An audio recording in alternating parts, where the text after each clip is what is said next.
दुनिया में सबसे बड़ा विद्वान में, दुनिया में सबसे बड़ा ज्ञानवान में, दुनिया में सबसे बड़ा धनवान में, दुनिया में सबसे बड़ा पहलवान में तुम जीत गए, हम क्यों हार गए?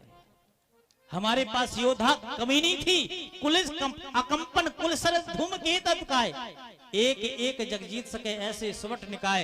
एक एक योद्धा एक एक जग को जीतने में सक्षम थे, ऐसे मेरे पास योद्धा थे।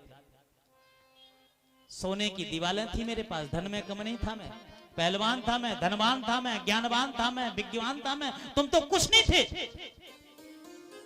तुम्हारे पास ना धन था, ना धनवान थे, ना ज्ञानवान थे, ना बुद्धिमान थे, ना, और फिर तुम कैसे जीत गए? राम जी ने कहा तुम ही बताओ। रावण ने कहा सरकार, दुनिया में कोई कितना बड़ा धनवान क्यों ना हो जाए, दुनिया में कोई कितना बड़ा ज्ञानवान क्यों ना हो जाए, दुनिया में कोई कितना बड़ा पहलवान क्यों ना हो जाए, लेकिन अगर चरित्रवान नहीं है, धर्मवान नहीं है, तो कभी जीत नहीं सकता। हे राघव, तुम चरित्रवान थे और धर्मवान थे, इसलिए तुम जीत गए और हम हार गए।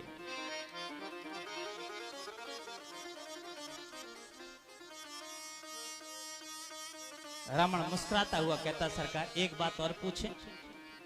पूछो। बोले आप जीते कि हम?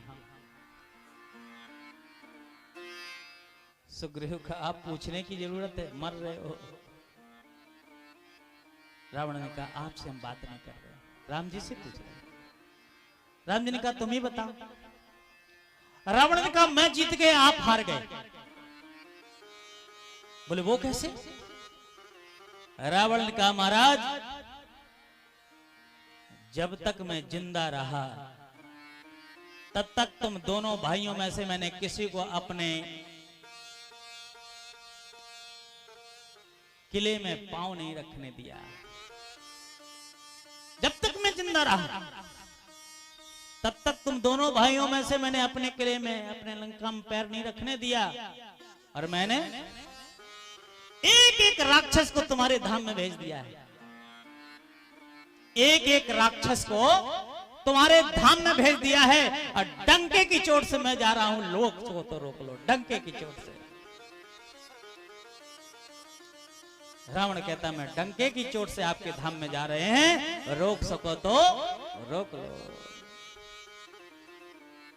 गोस्वामी तुलसीदास जी महाराज कहते हैं एक ज्योति निकलती है रावण से और वह राम जी के चरणों में समाहित हो जाती है। शायद गोस्वामी तुलसीदास जी महाराज ने इसलिए कहा था कि कहे से बहुर रावण अवतारा, राम जी का अवतार रावण का भी अवतार बोले।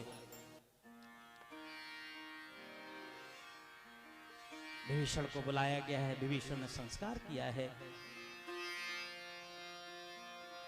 इसके बाद विभीषण को भगवान ने राज दिया है।